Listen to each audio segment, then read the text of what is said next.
There we go. We're already starting to see people coming in, so that's a good sign.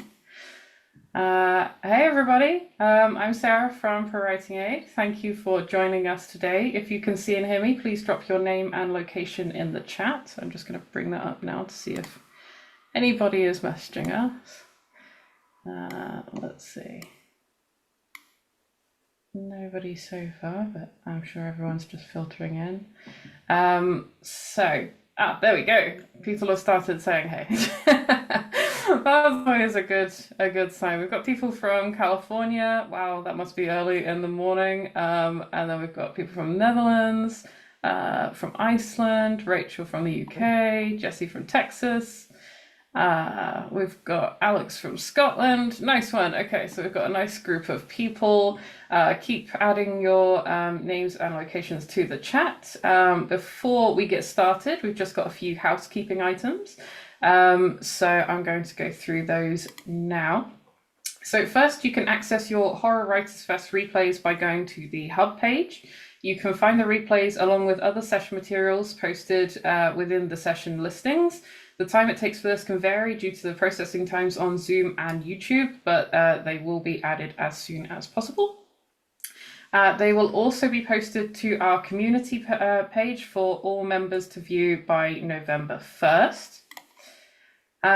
All Horror Writers Fest participants will receive early access to our upcoming Black Friday sale, which will get you 50% off Premium and Premium Pro plans for both yearly and lifetime. You will automatically receive an email with more information close to the sale, but if you do not receive anything by November 16th, please reach out to us at hello@prowritingaid.com and we'll be happy to help. If you'd like to keep the horror writer conversation going, then we'd love to join you in our private online writing community. I cannot speak today. Joining is easy. You simply visit the link below and then log in with your Pro Writing Aid account info. Then you can hop over to the live event chat to talk to other attendees. And then we would also appreciate if you could please provide your feedback on Horror Writers Fest in the Typeform survey that is linked in the chat. I'll drop that in a second. And on the Hub for you. We love hosting events like these, and your feedback plays a pivotal role in our future planning. You can tell us what you love, what you think could be improved on for next time, what you'd like to see at a future event, if you'd like Horror Writers Fest to be an entire week, for example. We also have a fun brand new writing challenge coming up called 5K in 5 days, where participants in our community will write 5,000 words or more between November 4th to the 8th.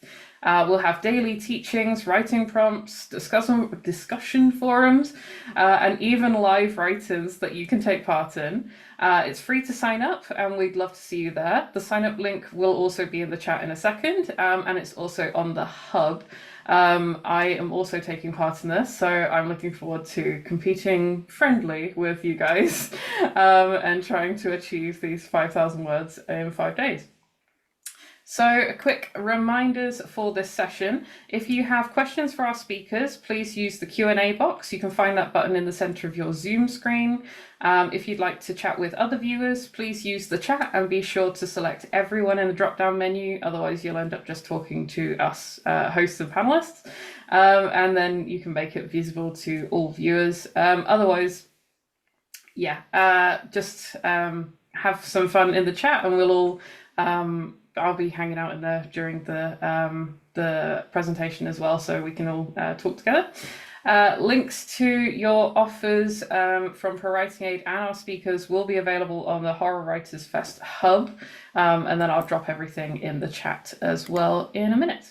So that looks like we are done with our slides. So let me stop sharing my screen and introduce our hosts for today. So today we're joined by Anne Hawley and Rachelle Ramirez.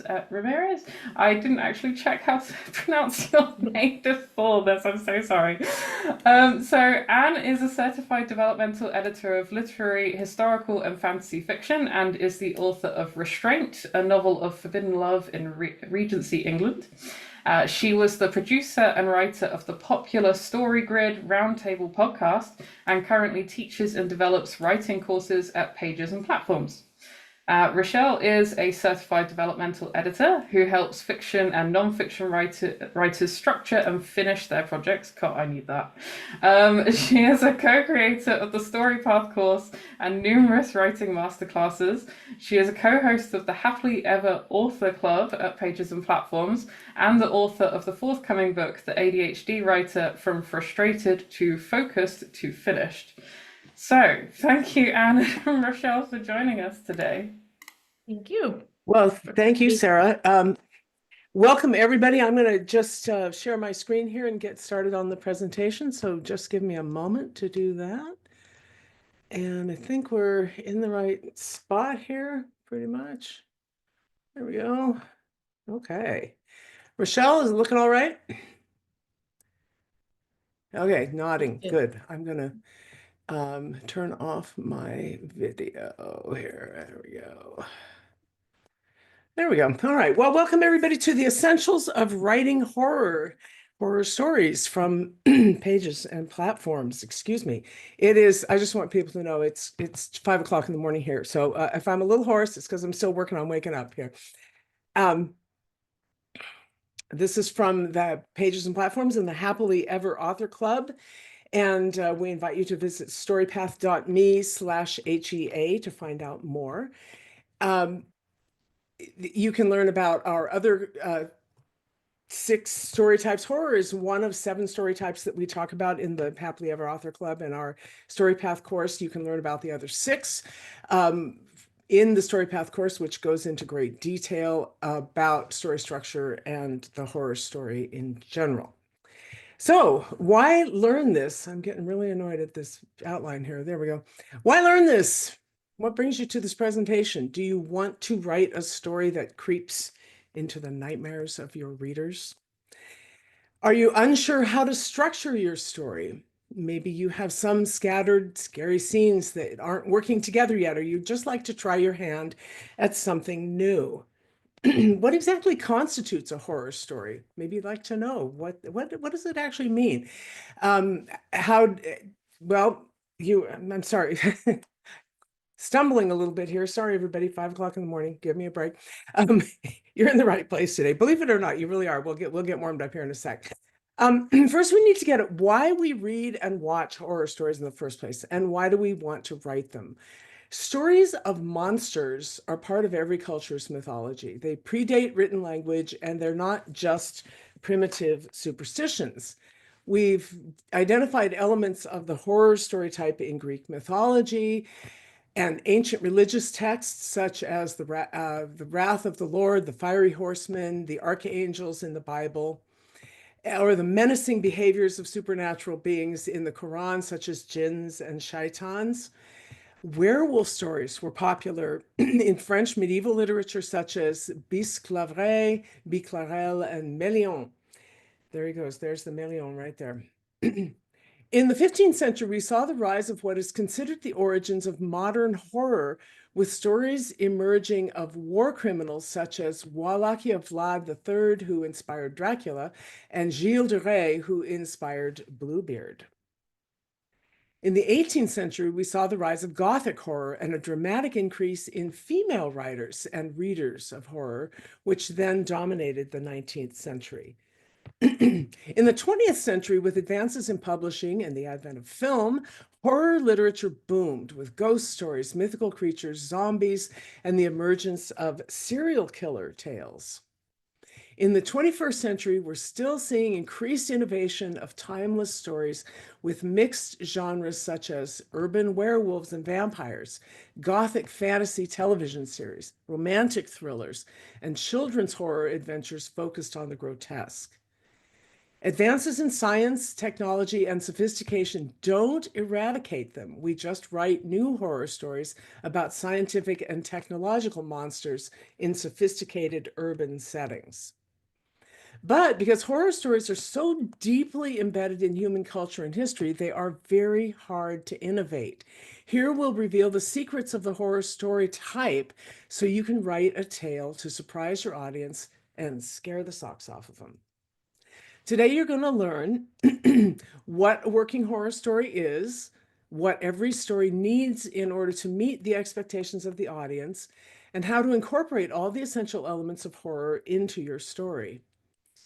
So, what does it take to write a good horror stories? We've studied horror masterworks and developed this set of story requirements, and we're going to tell you a lot about what we've discovered.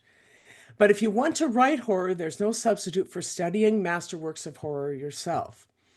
Masterworks are examples of the story type that provide guidelines you want to understand and emulate in your own work. Finally, of course, you have to dig deep into your own fears. One caveat. A market-ready manuscript or screenplay is not going to be a one-draft process. That's unfortunately a common fantasy. The presentation today will help you move from scattershot story parts to a story that meets the essential requirements of a horror story. Think of the information in this presentation as your blueprint for assembling your story parts into a solid structure.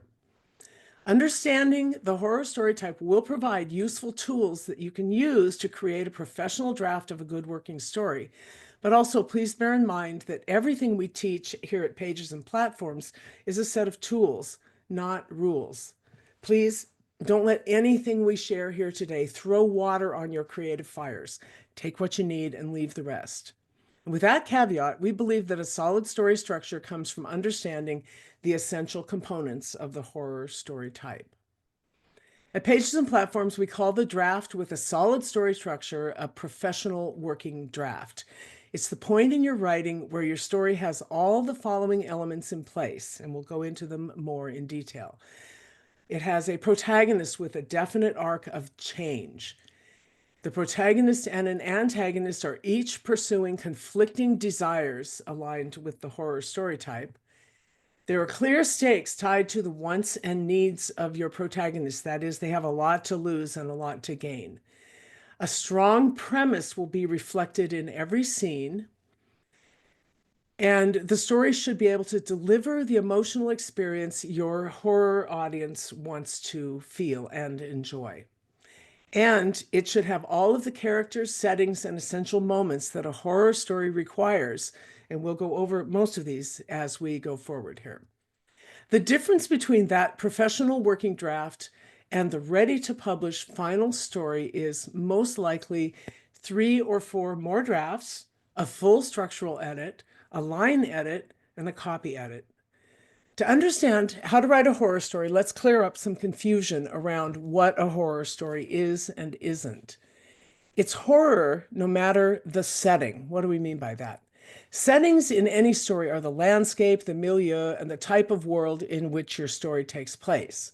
Some popular horror settings are fantasy, science fiction, dystopian, war, and Western. Fantasy stories are set in worlds where magic or the supernatural is real. And an example is Evil Dead 2. It's a movie, which we're going to hear a lot more about later, where a mysterious force torments a man vacationing in the woods. Science fiction stories go into the future or an alternate present, generally involving advanced technology. An example is Color Out of Space, in which space and time unravel as a hydrologist tries to prevent annihilation from a mutant meteor. Dystopian stories also go into a future, usually showing our real world gone horribly wrong. An example is Zombistan, set in 2030, that's not that far away, in a post-apocalyptic India. Historical stories are set in the different world of a historical period. Like fantasy, historical settings have their own rules and world building. An example is The Girl from Raw Blood by Katrina Ward, in which the haunting of a house traces back several generations. War stories are set in an environment or against a backdrop of war. An example is Trench 11, in which the monster is the master of biological warfare. These settings are important. They might make or break a potential reader's decision to read your book. Many readers, it's true, do make a beeline for the fantasy shelf at the bookshop or the science fiction category of their online bookseller site. Each setting has its own rules, and you do need to know them. If you're writing in a fantasy setting, for example, you better be aware of the current trends in both horror and dark fantasy. You need to be reading in that area. You need to know what readers today expect and want. If you're writing in a historical setting, you do need to do your historical research. But settings don't tell you very much about what you need to know as a writer to finish your story. Settings don't tell you what your protagonist wants, their desire. They don't tell you what the protagonist has to lose or gain, that is, the stakes. They don't necessarily tell you how the character changes under pressure from the antagonist. Change. They don't tell you what emotions your audience will expect to feel when reading this kind of story. No matter how dark and foreboding, your setting doesn't define the horror story type. You can use any number of settings and the story type won't fundamentally change. Consider these different settings for various horror stories. On a spaceship, that would be Alien. In the ocean, Jaws. In the woods, Blair Witch Project. At home, 1BR, one bedroom. In a fantastical world, The Girl from Raw Blood. So what exactly is a horror story? Well, I am going to hand the mic to Rachelle, who gets to take over at 5 o'clock in the morning to take you through it. So Rachelle? That's great. All right, thanks, Anne. Horror stories are essentially about a victim trying to escape an evil monster. That monster is powerful, incapable of reason and empathy for the victims, and intent on destruction. The monster can be anything: a human sociopath, an animal, an alien, the undead, or a supernatural being.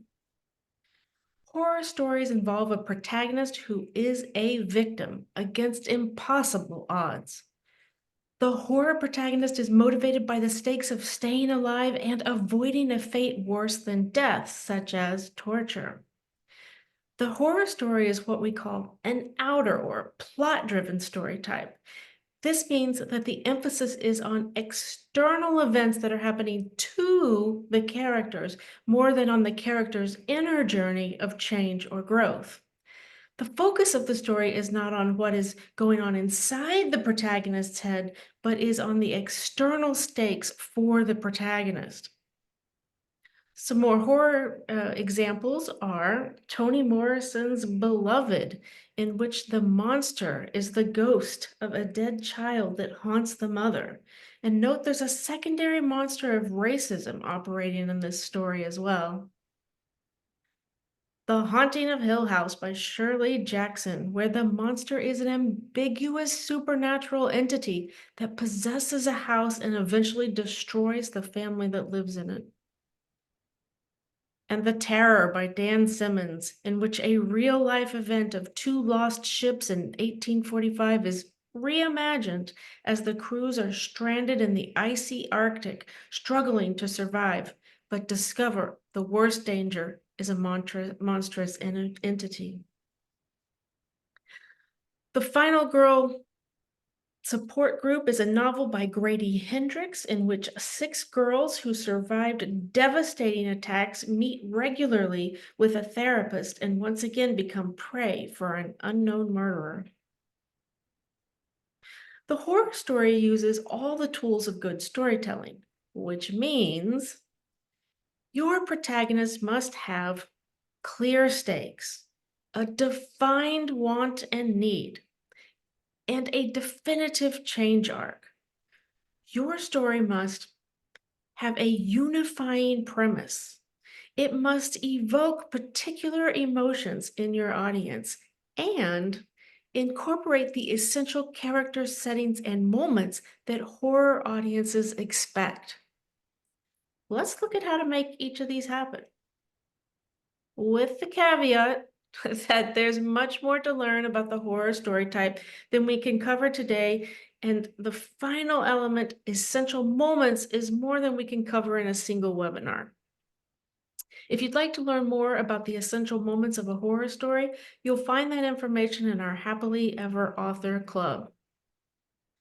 Keep in mind as we move forward that we're going to cover horror stories with suggestions you can adapt to the kind of story you want to write. So let's look at audience emotion. Audience emotion is what a reader wants to feel, the reason they choose a particular type of story. These emotions vary by story type.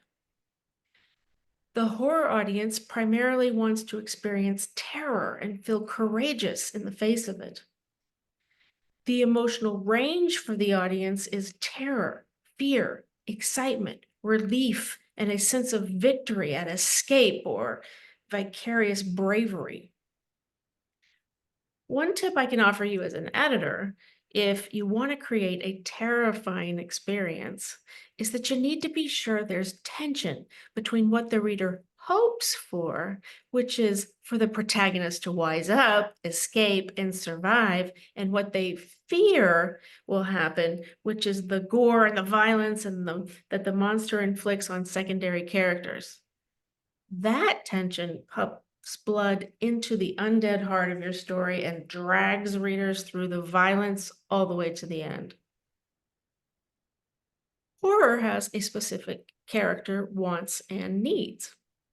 The horror protagonist wants to escape not only death, but a horrific fate worse than death, which is the torture the monster has the power to inflict. The protagonist usually needs to find a clever way to outwit the monster since they can't overpower it. Think about Chris in Get Out, who wouldn't quite die if the monstrous people get him. He'd live on inside his mind, powerless to affect what they do with his body. Think about Ripley in Alien. She'd die if the alien plants its eggs in her, but before that, she'd know that she was used to increase the population of monsters. The stakes of a horror story are what the character has to gain or lose. The higher the stakes, the greater the pressure on the protagonist, until the cost of inaction is so high that they have to take significant risks. You want to escalate the stakes as your story progresses. The stakes in a horror story are death and eternal torment on one hand, and life, escape, and defeat of the monster on the other hand. The stakes force the protagonist on a journey with one primary mission, that is to stay alive without torture, because if they don't, they will suffer death and the possibility of a fate worse than death. The stakes must operate in every scene. Whether or not your protagonist is in every scene, the scene must have stakes for your protagonist. And the stakes have to rise. The example, the protagonist starts out safe, and the risk of death and eternal torture should come closer and closer. Any break in the rise must come from a sense of security that the reader can see as false. The stakes of a horror story run along a continuum from eternal torture to death to danger to escape to safety and to life or survival.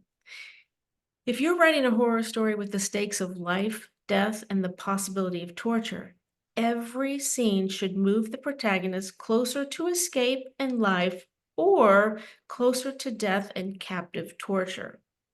So in one scene, a protagonist trying to flee a monster on an island might find themselves in increased danger when the bridge to the mainland collapses, moving the protagonist farther from escape and life and closer to capture and death. In the next scene, the protagonist might learn there is a tunnel to the mainland, but it's much farther away, moving them from near capture and possible death and closer to the possibility of escape and life. A story's essential premise is the message your story will convey to your audience.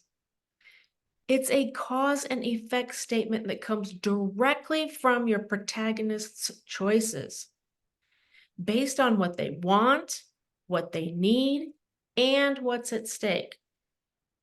Your premise is a sentence demonstrating the central idea of your story. Your premise guides you as you write.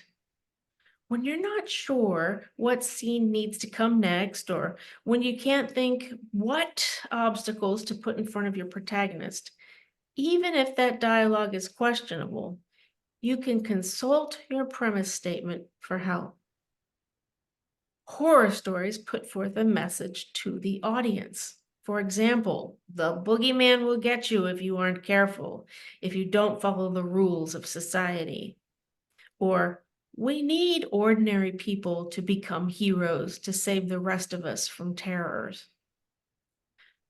Some general premise ideas for horror stories are, and these are just examples, outwitting or escaping the monster allows victims to avoid torture and death. And failing to outwit or escape the monster leads to victims' torture and death. Some other horror premise ideas are, monsters test the weak, evil demands courage, cleverness leads to an escape from evil, and teamwork defeats the monster.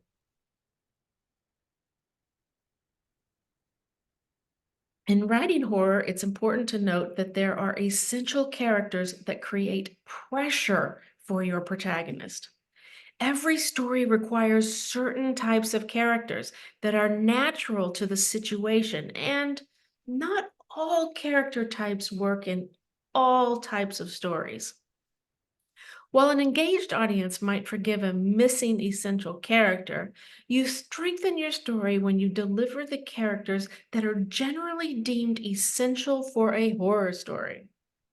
So, you'll need a protagonist who is a victim, an antagonist that is a monster, and other victims. You need a seemingly powerless protagonist who is one of the monster's potential victims, who is actively trying to survive. The protagonist, even if they're haunted or estranged, has characteristics or goals that the audience can identify with. In terms of antagonism, you need an antagonistic monster who won't give up their aim of devastation and annihilation under any circumstances, and who can't be reasoned with. The monster's power is vastly greater than the protagonist's, and the monster may be human, animal, or supernatural. And here's a quick tip on characters. Let the audience experience the power of the monster while empathizing with the victims. Again, 5 a.m. Make them both feel for the protagonist and enjoy watching them suffer. It's important that the reader relates to the victim and to some extent the monster. You can encourage the audience's identification with the monster by giving all your malevolent characters believable motivations for their behavior. The monster in most horror stories is simply living out its nature. It wants to survive, eat, procreate, or defend its territory. Even in Get Out, which innovated on the conventions of horror, the human monsters are acting out of their desire to survive. The innovation is that they're human, they know right from wrong, and it is the evil of racism that allows them to proceed. A horror story requires additional victims who die or fall into eternal torment, demonstrating what not to do. Their deaths reveal the monster's full power. Also, there must be something, a character or narrator, news report, who expresses their belief that the monster is unbeatable. This character could be the protagonist or one of their victims. All right. Now back to those important settings. We've identified 5 essential components of a horror setting. The first is that the setting of a horror story obviously has to allow for the existence of a monster. Places like the woods, a remote area, the ocean, outer space, under the bed. The second is that the victims must have trouble contacting outside assistance. If the protagonist could quickly get help, you wouldn't have a story. The third is that the environment must be a crucible that is not easy to escape or is controlled by the monster. The protagonist must have no real choice but to face the monster. The fourth is that the setting is usually dark, claustrophobic, or like a labyrinth, allowing the monster to conceal itself from the victims as well as from the audience, while preying on its victims at will. A quick tip on setting is to mask the power of the monster. Keep the monster out of view as long as possible, and progressively reveal greater levels of its power. The fifth essential element is that the setting begins as ordinary for the victims and becomes extraordinary when the monster attacks. As we've noticed before, horror stories have essential situations. We've identified 8 that we'd like to share with you. The first essential situation is that the first deadly attack by a monster puts the initial pressure on the protagonist. The second is that the protagonist actively tries to survive. They can't just sit around waiting to be killed, perhaps pondering the afterlife. The protagonist investigates and finds out the truth behind the horror, make them scared as hell and doing everything they can to survive. The third is that lives depend on the protagonist defeating the monster. The fourth essential situation is that even if the monster is human, the events of the story are improbable or impossible. The fifth is that the story contains elements of suspense. Now, suspense is a form of narrative drive where the audience and the character know the same amount at the same time. The audience is kept in perpetual discomfort because the monster attacks randomly and never rests. Just like the protagonist, the audience never has a chance to settle. The sixth essential situation is that the protagonist is the final victim, the last survivor standing, or is among the few remaining survivors. The body count, of course, varies by publishing house. The characters killed can be agents of the monster, and the protagonist has to kill them, or the allies of the protagonist, the monster has to kill them. The seventh is that there is a false ending. There must be what seems like 2 endings. Now, this is likely a current trope that has become a predictable cliche, so you want to be innovative in how you use that false ending. The final essential situation we've identified is that the monster is vanquished in the end, but not definitively. If the monster is killed, there are offspring or others of its kind to maintain the possibility of more terror to come. Leave the reader with the information that proves or implies that evil still lurks, so the monster may return, but where and when is left unknown.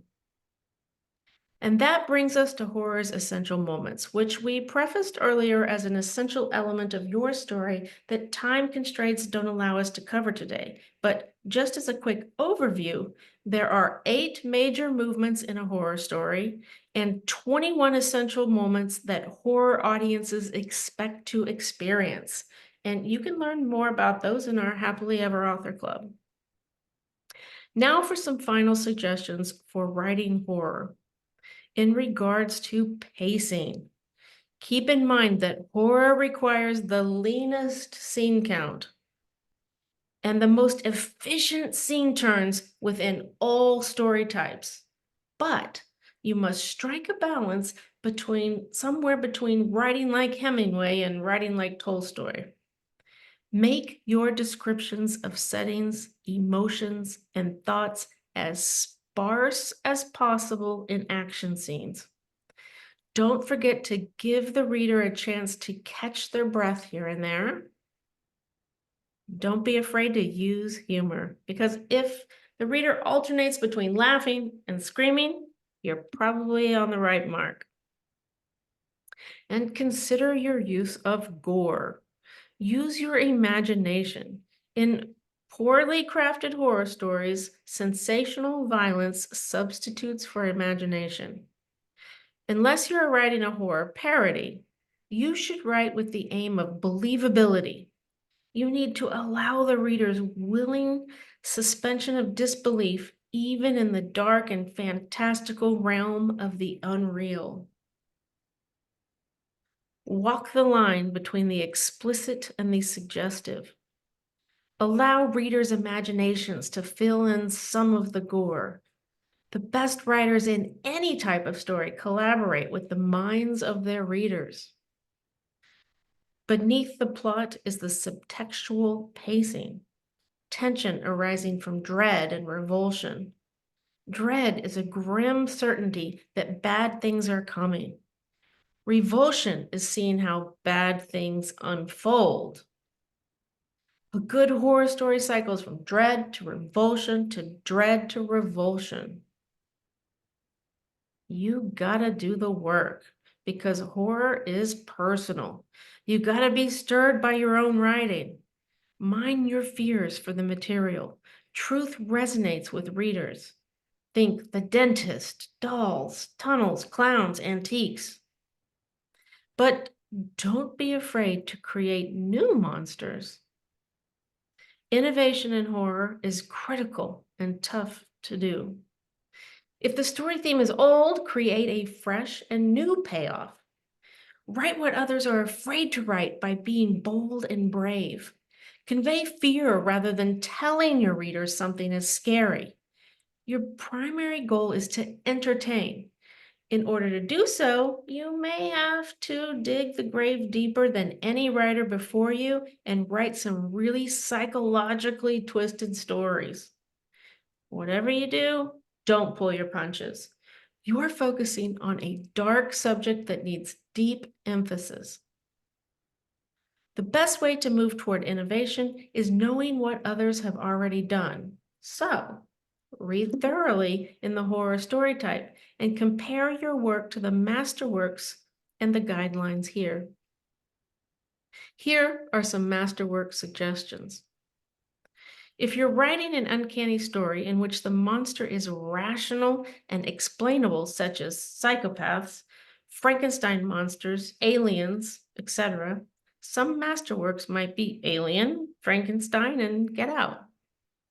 If you're writing a supernatural story in which the monster is from the spirit world and can't be explained by conventional rational thought, some masterworks might be the Evil Dead movies, The Conjuring, the Amityville Horror, and the Blair Witch Project. For possession stories in which the monster is a spirit or undead being that feeds on the living, like vampires, zombies, etc., try The Exorcist, Child's Play, and The Vampire Chronicles. If your monster is ambiguous and could either be possessed by a devil or a sociopath with malintent, but we never really know, some masterworks might be Friday the 13th, Saw, and Carrie. Okay, we get it. This is a lot to absorb. And of course, you can watch this again. A recording will be available later today. But let's recap what you've learned today. You've learned what a horror story is and isn't. There are essential story requirements for a horror story. Your story must have clear and high stakes. Your protagonist must have a clear want and need. It must incorporate a definitive change arc for the protagonist. Your story must have a unifying premise and evoke particular emotions in your audience. You've also learned to incorporate all the essential characters and situations of the horror story type. You've gained a list of masterworks to study. You've received a structural framework for your story. You now know the basics of the horror story, and you have a plan to finish your story. And remember, you can learn more about the other 6 story types and our story path course, which goes into great detail about story structure and the horror story at storypath.me/HEA. In addition, if you think you might want, if you're at the developmental editing point in your manuscript, please send me an email at Rachelle@pagesandplatforms.com. Okay, let's move on to the questions and responses. Thank you for joining us, and we hope to see you in the Happily Ever Author Club. Well, thank you, Okay. Michelle. That was great. Let's see. That What was do we a got for lot. Q&A here? Q&A.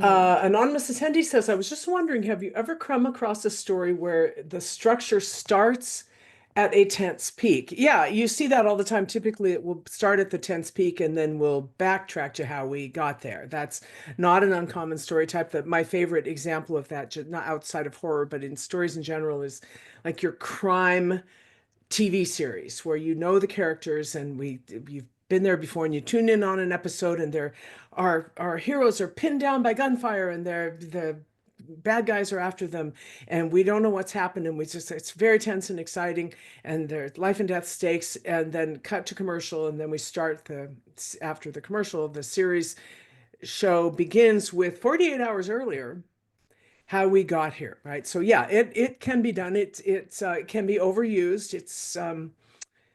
But yes, you do see it. You see it all the time. But typically, it does backtrack then to say how we got to this tense high peak.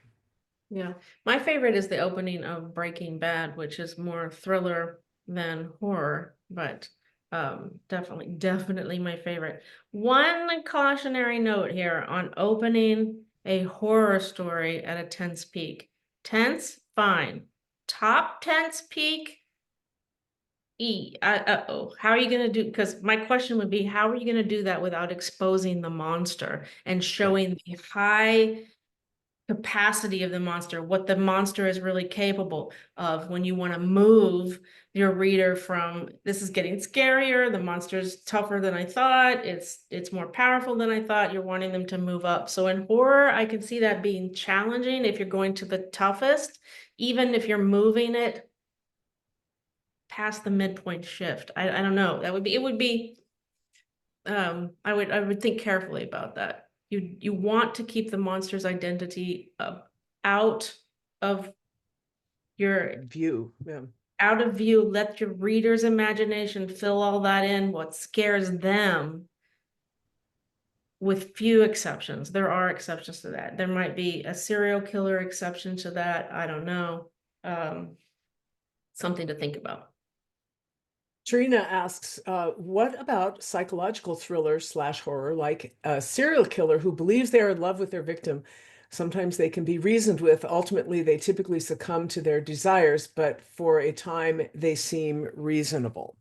I would wonder if that's an action story failed or a psychological thriller that has a little bit more crime and action in it than a pure horror story.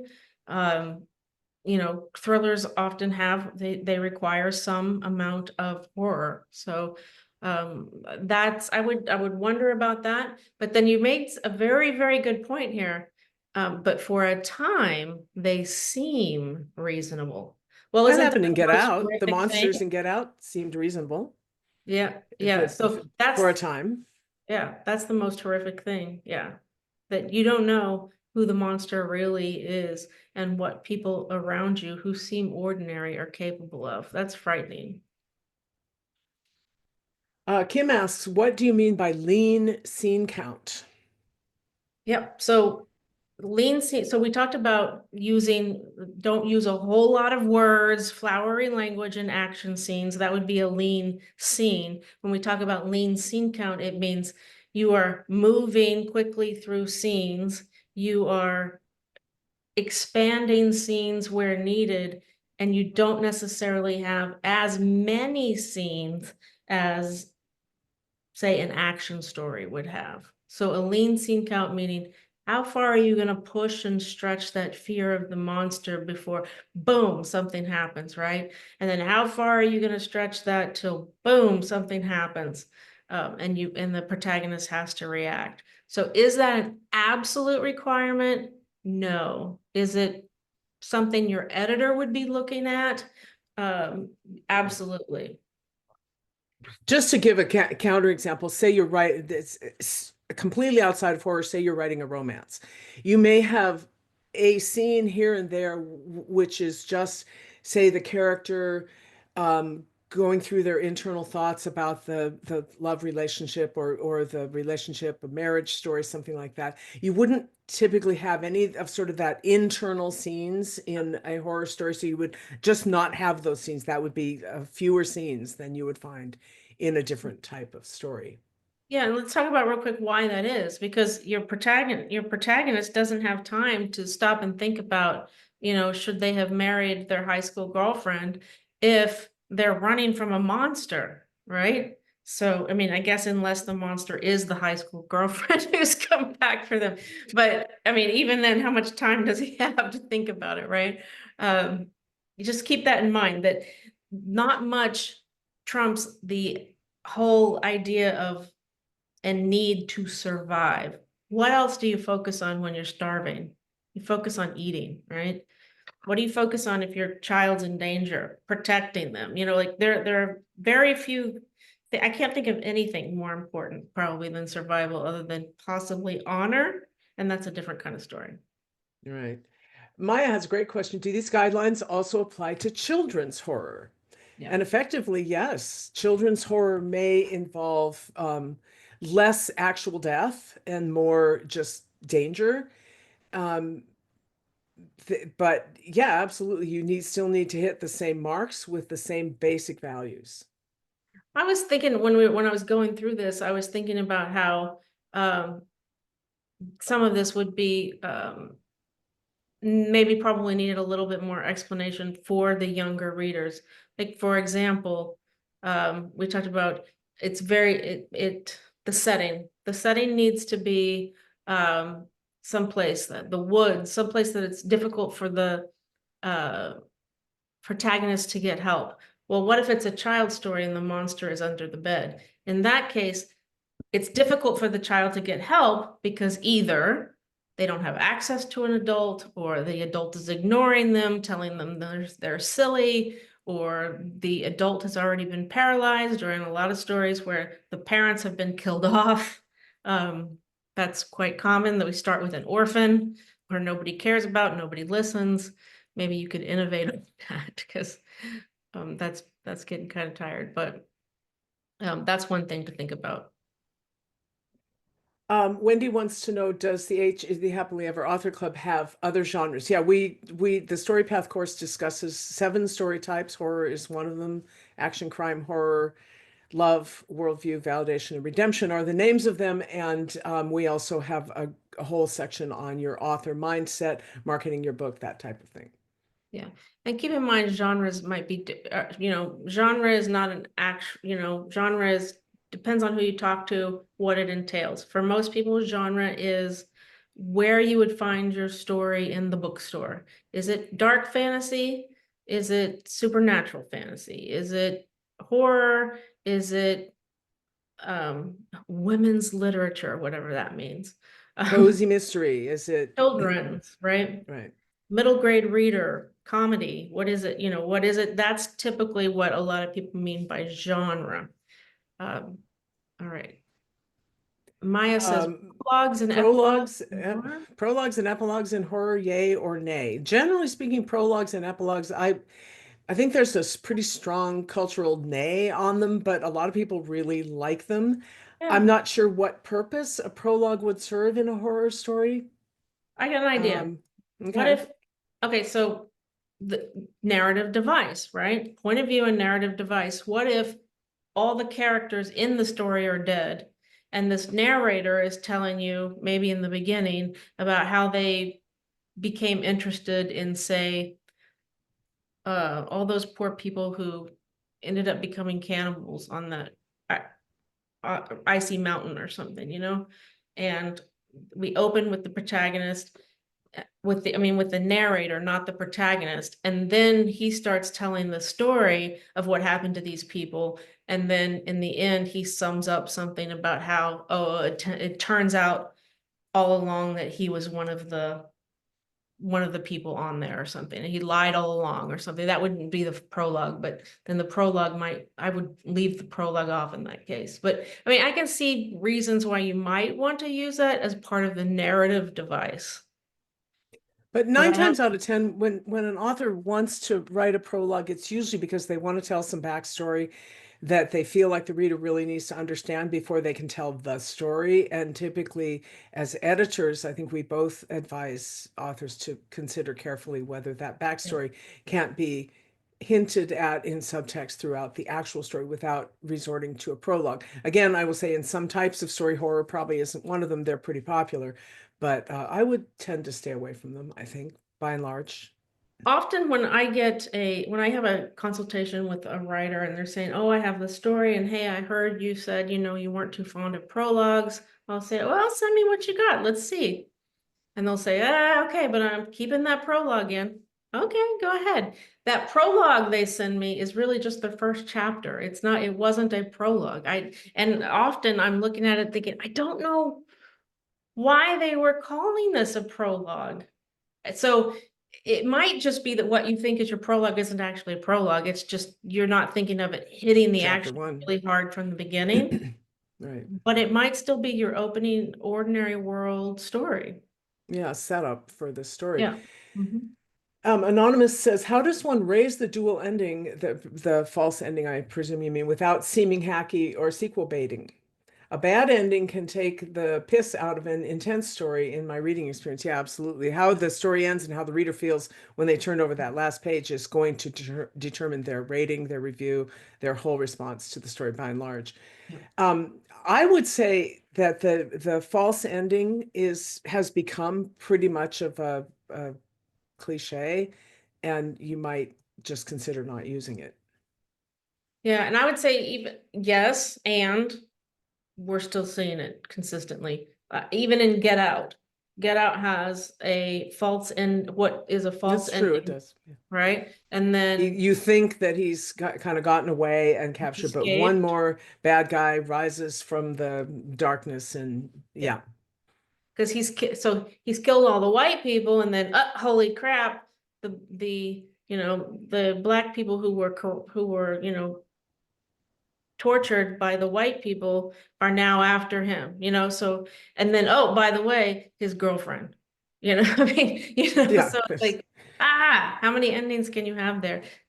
By the way, Get Out was one that they had a really hard time deciding what the ending was, and they tested multiple ones and were quite surprised at the one that they tested for positively. That they wound up with. And also it pays to bear in mind is with Get Out as an example is that in many ways it was a parody of horror stories. Yeah. So it was using that cliche in a new way. So it's a good one to watch to see. It's a good one to watch generally, but it's a good one to watch to see how they played with the cliche and innovated on it to some extent.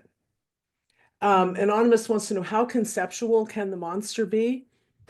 I'm not sure what that means. Do you have an idea, Anne? Well, yeah, like if it's a mind virus type of thing or something that's an interesting question. I think it's a really intriguing idea to make a conceptual monster because then you're never going to see the monster, see the, fangs and teeth or jaws or whatever.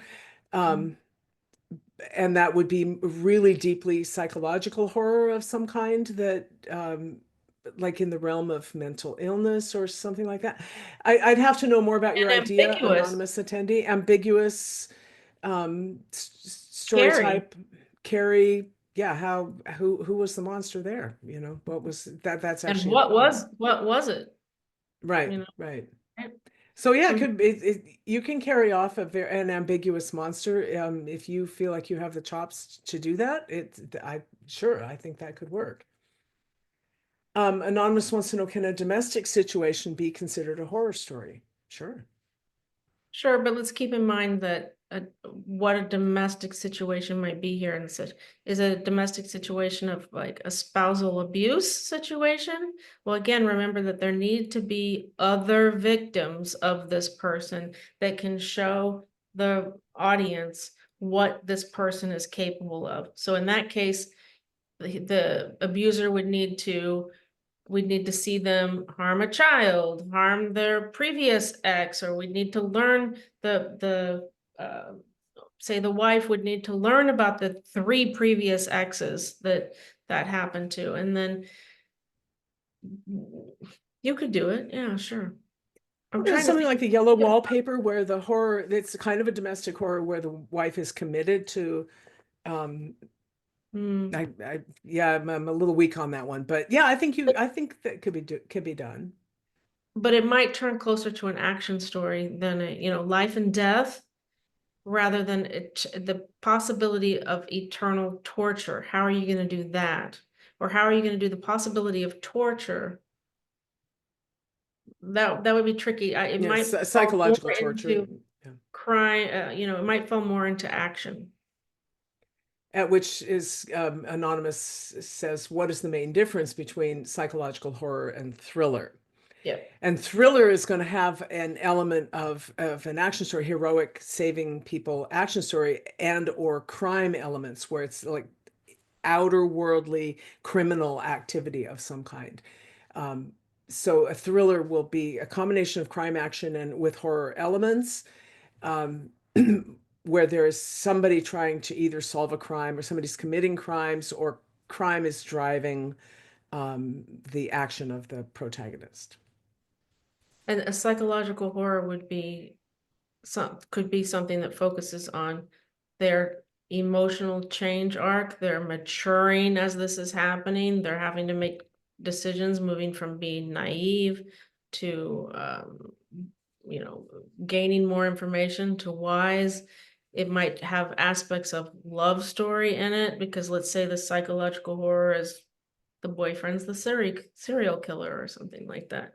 And it would probably have it would have some action in there, obviously, but it would follow the horror structure, along with you'd be throwing in a little bit of love, and you'd be throwing in a little bit of worldview in that particular story. You would follow the story structure and then throw in those little bits. Cody wants to know, are there any... Oh, sorry. Go ahead. ahead. Go ahead. Well, Cody's... more space. Sorry. In a thriller, you have more space to elaborate on what else is going on other than life and death and the potential for eternal torture. Maybe you don't have, do you have the potential of torture in the thriller? Maybe not. You don't necessarily have to have that there. Right. Right. Now, Cody wants to know if there are any Lovecraft stories that stand out structure-wise. I am not a Lovecraft reader. If anyone in the audience is and wants to put that in the comments, please go ahead. So I can't. I don't know. We don't know the answer to that. Maybe someone will in the chat. Any advice? Emma asks. Any advice on how to recognize if I have too many characters in my novel for this genre? Thank you. My first response to that is if you suspect you have too many characters, you probably do. And the way to analyze that in any story type is, what purpose does, say you're not talking about the protagonist here, what purpose does this character serve in the protagonist's arc of change? And if you have more than one character serving the same purpose, consider combining them into a single character. That would be a standard piece of advice. But fewer characters is generally better. Readers have a hard time keeping track of large casts of characters, just by and large, but it's going to change depending on what kind of story you're telling. But the basic sense is, if I kind of think I have too many characters, or beta readers have told me I have too many characters, yeah, you probably have too many characters. And the way to cut them down is to say, what purpose are they serving? Is this one serving as a confidant to the protagonist? Does the protagonist need more than one confidant, more than one mentor, more than one herald character who's out there being the narrator and explaining the world, that sort of thing? I would say keep in mind that every character you have, you need to introduce, and every character you have needs to have a purpose. And so if you're, I agree with Anne, if you're asking the question, then the answer is you probably have too many. What can you eliminate? Because if you're writing horror, think lean. What can you eliminate? Look at your 3 favorite horror stories, at what they have in common, how many characters they have, what the structure is for that story. It'll probably tell you a lot about what it is you're trying to write. Something similar to that is probably what you're doing. So look at that for clue. Look at those 3, your top 3 horror stories for your clues. And I am sorry to say it because we have a ton of questions that we haven't been able to get to. There's still 10 more in the Q&A, but we are out of time.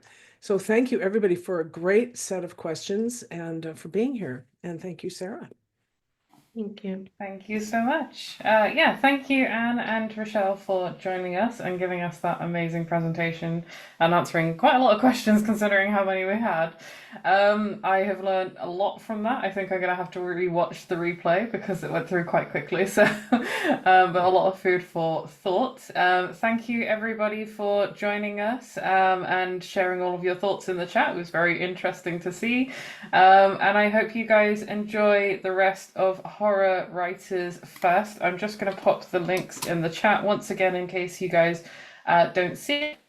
And I hope you guys join us again in an hour. And again, thank you to Anne and Rachelle. Thank Thanks, you. everybody. Bye. Bye.